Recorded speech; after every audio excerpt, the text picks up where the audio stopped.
Well, hello and welcome to Absolutely Criminal, the best kept secret on YouTube. My name is Andrew Martin. As beside me, as always, is Tiffie Lou. Hi, Tiffie Lou. Good morning, good evening, good night. How is everyone? How are you doing today? Well, I have to say different time zones. I don't know where people are, That's true. Yeah, you people know. could be halfway around the world. Mhm. So far, we have Bama Green Eyes, Renee, uh, GP the OG, Sparkles.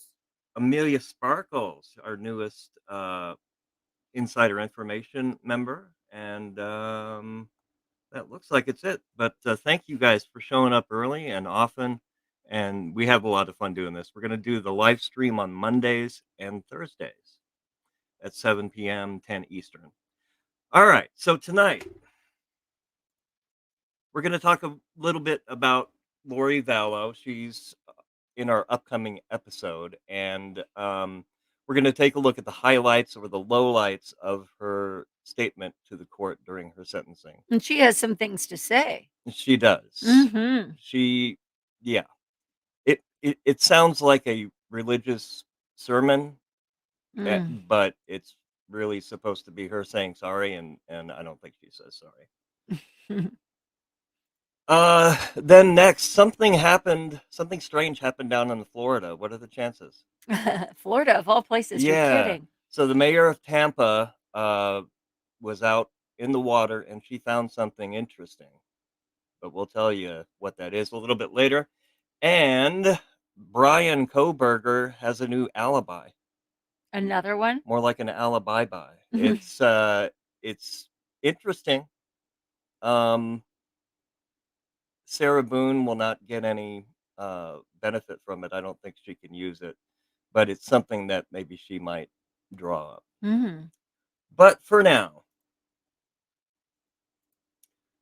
Lori Vallow, if you're not familiar with the case, she was sentenced to multiple fixed life terms in prison without the possibility of parole for murdering her two youngest children, Tylee Ryan and Joshua Jackson JJ Vallow, and conspiring to murder a romantic rival, Tammy Daybell. The judge ordered the prison terms to be served consecutively, and prosecutors argued that Vallow Daybell was motivated by arcane religious beliefs, spoiler alert, she was, about dark energy and the end times, as well as her desire to pursue a life with Chad Daybell, her fifth husband. So they were sort of believing in an offshoot, a way offshoot of the LDS church, and they kind of made their own shit up, Uh-huh. as they went along. And she fell in love with him. And the case also involved belief in zombies and the couple's self proclaimed ability to detect evil spirits. Lori Vallow Daybell was also found guilty of conspiring to murder Tammy Daybell. We said that earlier. Chad's then wife, who was found dead in her home in October 2019. And during her sentencing, Lori spoke for roughly 8.5 minutes, insisting she was not guilty of murder. She claimed that her victims have visited her in spiritual form and they're just happy in the afterlife. They're just so thrilled. Yeah. Yeah. And Jesus is just all right with her, and he said it's all cool, man. Oh, Yeah. wow. So, He's really laid back. yes. So with that, we're going to look at a few of the highlights, if you want to call them that, of the Lori Vallow statement to the court. And make your statement.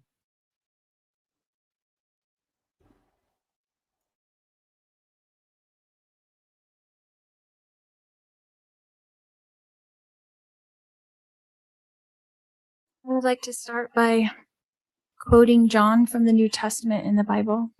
Yeah, you're right. They're In all John very chapter busy, 8, Amelia. verse 7, Jesus says, "He that is without sin among you, let him first cast a stone at her." Then in verse 15, Jesus says, "Ye judge after the flesh. I judge no man. And yet if I judge, my judgment is true." Jesus knows me, and Jesus understands me. All right. Anytime you have to open your allocution in court with scripture, you're probably losing your case if you have to invoke God to make your defense. Um,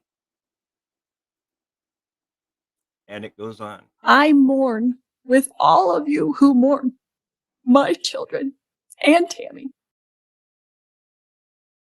Jesus Christ knows the truth of what happened here. Jesus Christ knows that no one was murdered in this case. Accidental deaths happen. Yeah. How many happened? Like, people were dropping dead in 2019 between like 3 months. Like, everyone she knew, you And know? yeah, and then later she went on to speculate about what accidents might happen. They might have taken their own lives. I That get is so what she said. upset when people, and I know she's like, you know, in this cult or whatever Daybell is creating, Yeah. but I don't like, I'm like so bothered that she brought like Jesus into it. Yeah. I'm like, you know? It's really Ugh. unnerving, and it makes people of faith look, it, it just does not give a good name to Christianity, No, and no, yeah. you know, Just stop it. we're no theologians, but we spent a little time in church, and I'm pretty sure Jesus Christ does know that you murdered your children. yeah, Pretty sure. and he does not approve.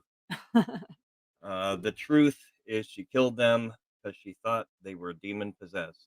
Yep, she thought they were zombies, and she was convinced by Chad. It looks like he's still waiting till 2024 for his trial, but he's presumed innocent. But it doesn't look good for him. I have access to heaven and the spirit world. Since then, I have had many communications from people now living in heaven, including my children, Tylee Ashlyn and Joshua Jackson, my sisters, Stacy and Lolly, my aunts and my uncles, and my grandparents. I have had many communications with Jesus Christ, the Savior of this world, and our heavenly parents. Yeah, so she's talked this out with him. How did she know she was talking to him? Yeah, I I don't. mean, if you can tap into the spirit world, who's to say you're tapping into the right spirit? Right. Yeah, and she's about to go on to explain that she, during a near-death experience, she went to heaven and had all these revelations, and she didn't want to come back. She said her kids would be okay and everything. I wish she hadn't come back from that experience. So that's where she supposedly her spirit was opened, and then Chad Daybell crawled right inside. So here's a little bit more. I know for a fact that my children are happy and busy in the spirit world Very busy. because of my communications with my friend Tammy Daybell. I know that she is also very happy and extremely busy.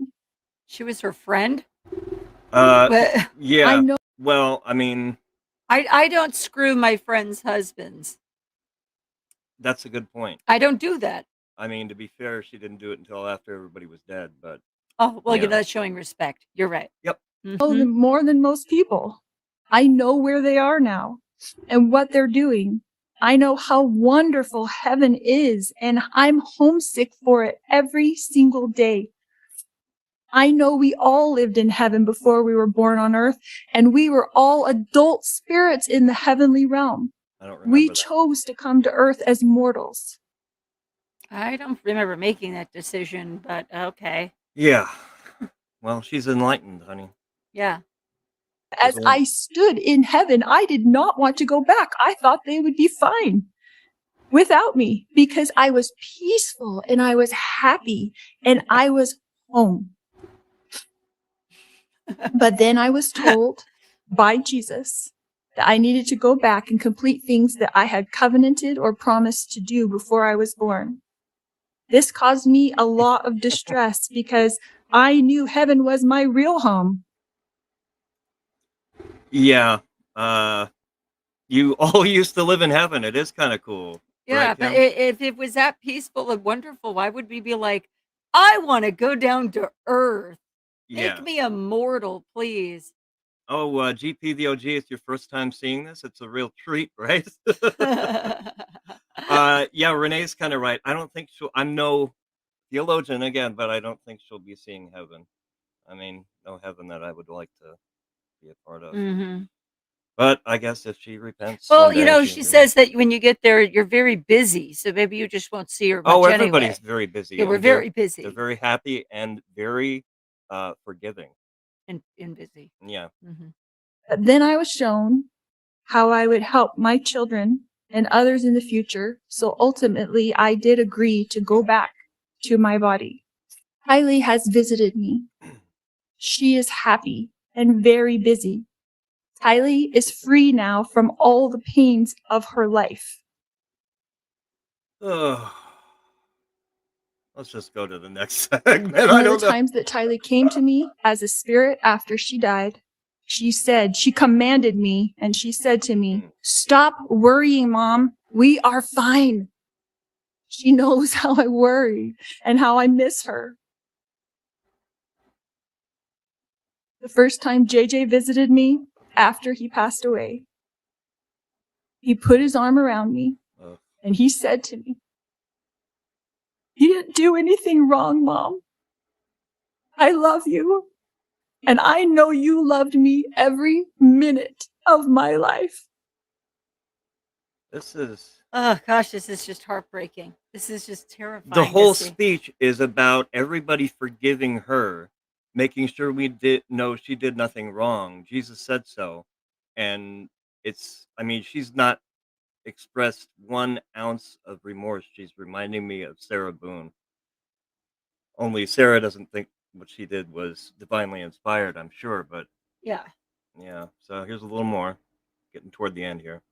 He is busy. He is engaged. He's He busy. has jobs that he does there, and he is happy where he is. His life was short, but JJ's life was meaningful. JJ was a wonderful person and touched the lives of everyone, and I adored him every And Well- why couldn't he continue to do that? Yeah, she's right. That You he know? probably did touch a lot of lives and made people happy. Right? minute of his life.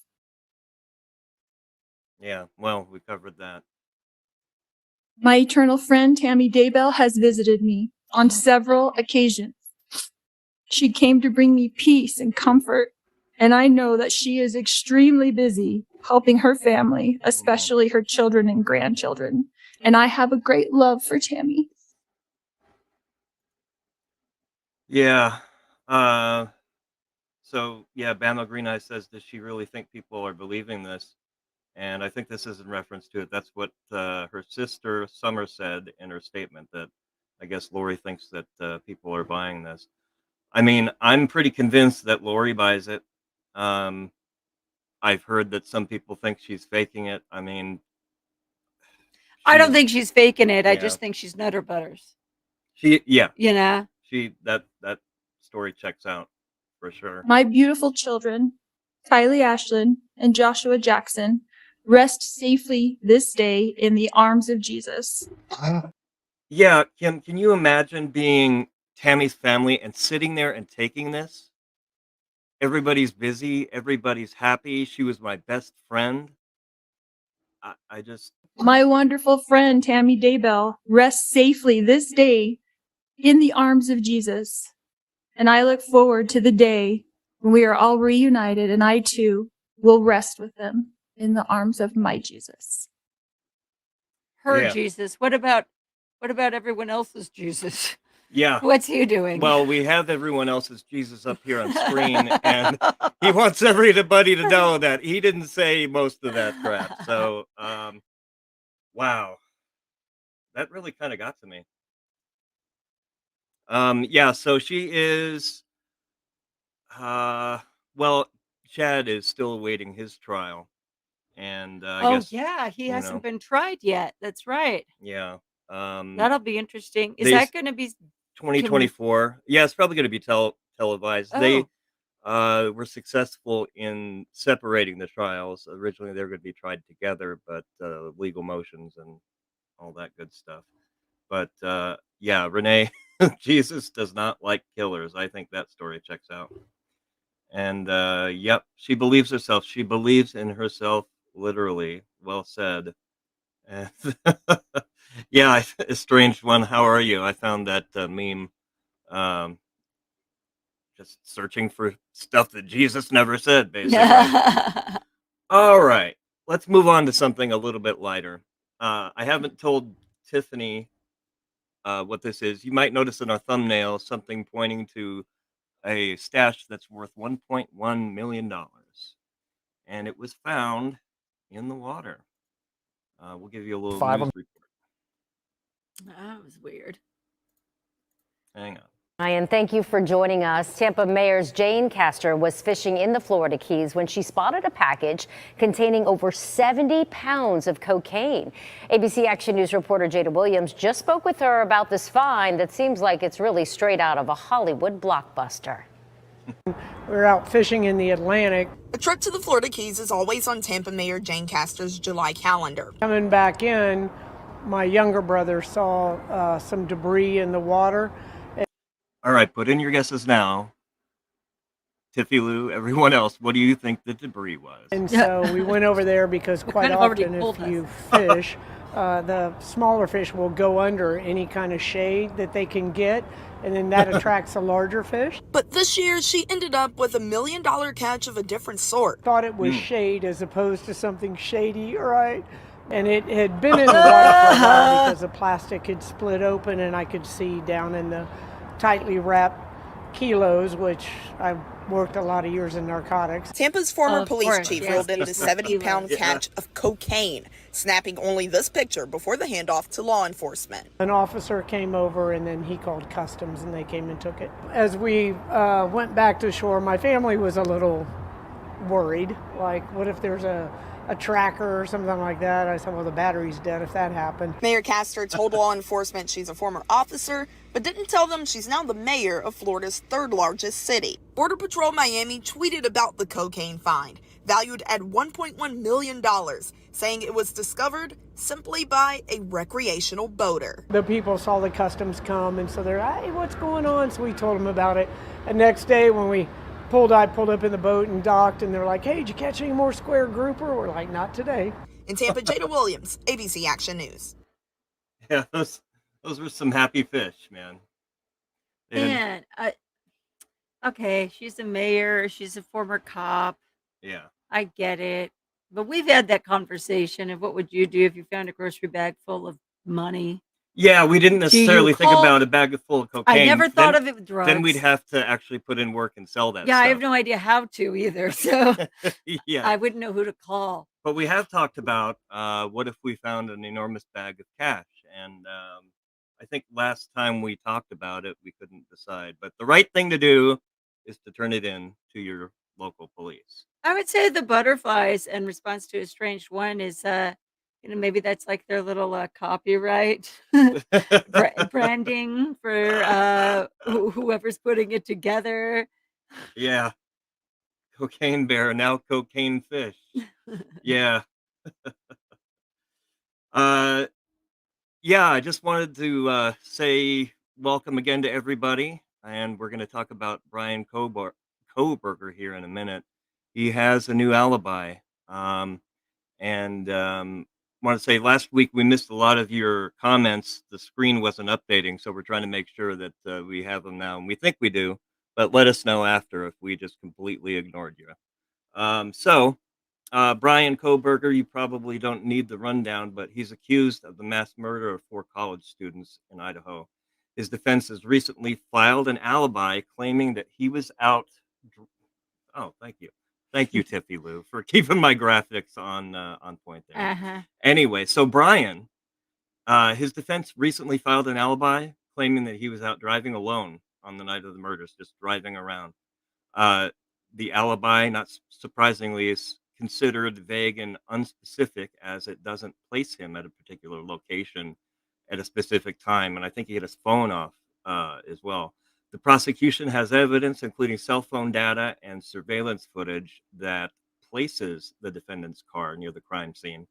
The defense's alibi has been criticized as more of an admission than an alibi, potentially damaging to the defendant's case because they put him right in that area.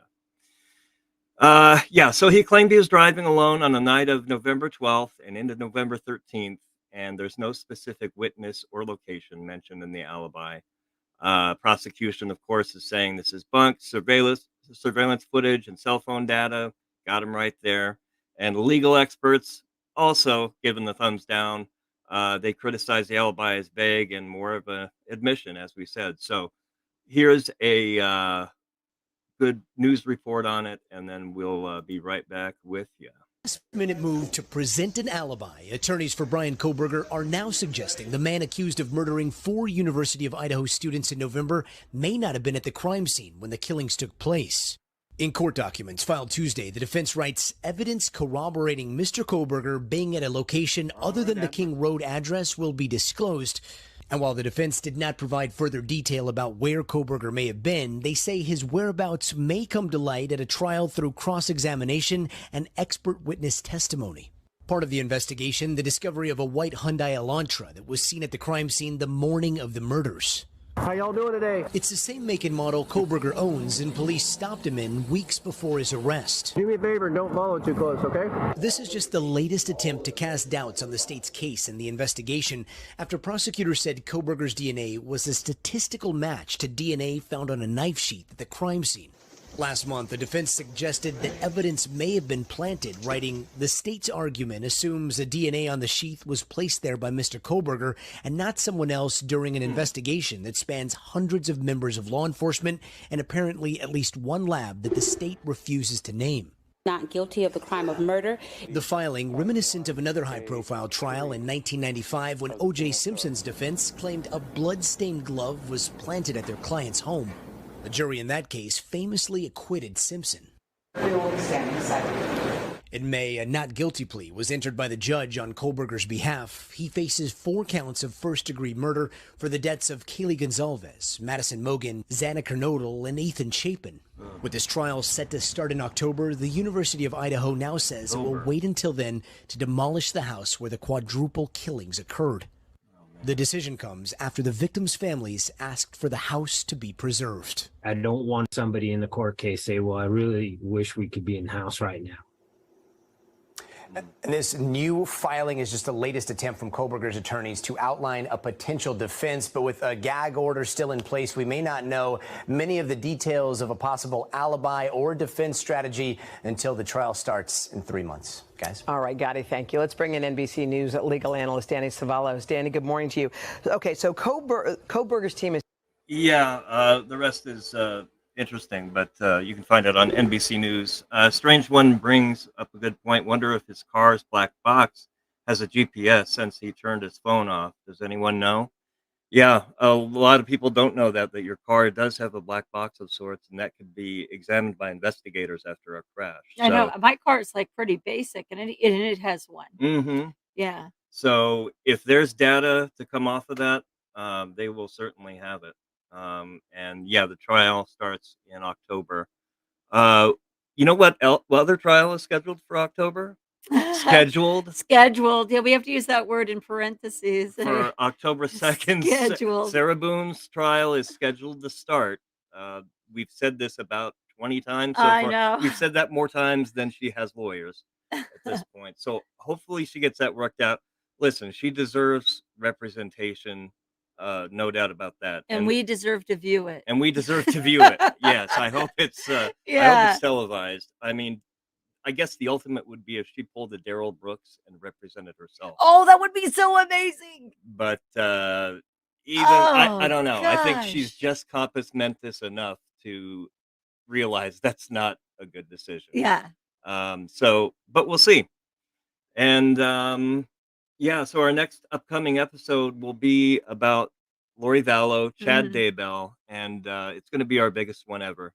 So I'm working on it. The voiceover is done, and I'm editing. Oh, hey. And if you've joined Insider Information, you could hear, well, just the audio only anyway. You could hear me doing it live. And I think Andrew even included a few bloopers, which is really just me swearing a lot. I did, yeah. So the full 36-minute voiceover is available now if you join membership for $2.99 a month, the Insider Information. just go to the membership tab on our homepage or click a members only video when you see them. And yeah, you can hear the show right now. And then when the video comes out, you'll see it 2 days early. And like Tiffany said, outtakes, bloopers, all that good Oh, stuff. thank you, Sparkle. She said it was excellent. Oh, yeah. So our first review is in. Thank you. Thank you, Sparkles. I'm glad you enjoyed it. And hope you enjoyed those bloopers as well. I had fun putting those in and then telling her about it after. Yeah, it was great hearing me swear. Yeah. Yeah. Anyway, that's about all I have. What do you anything on your mind, Tiffie Lou? No. All right. Well, with that, we're gonna wrap it up. This is Andrew for Absolutely Criminal. State of Florida versus Charles Adelson for murder for hire. Yeah, that's gonna be a big one. Yeah, that's up in October too. Is it? Yeah. Okay.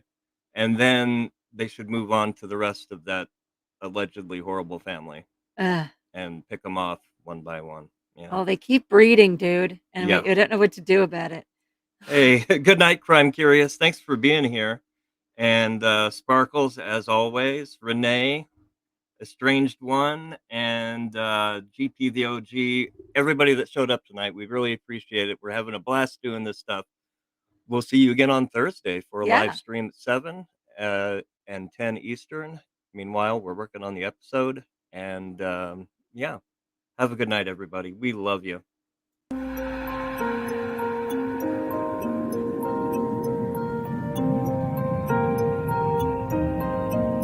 Under the trees, I found a box of blackbirds. I couldn't believe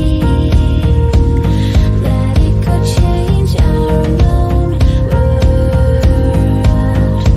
Under the stars, one night I opened it up. And your voice came pouring out like gold, as silent as a whisper in the wind. Lonely words were hovering within.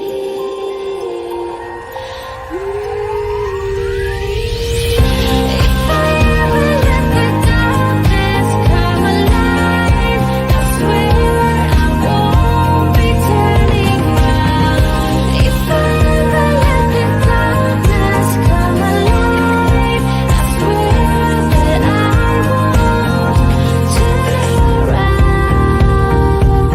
We found a perfect system to replace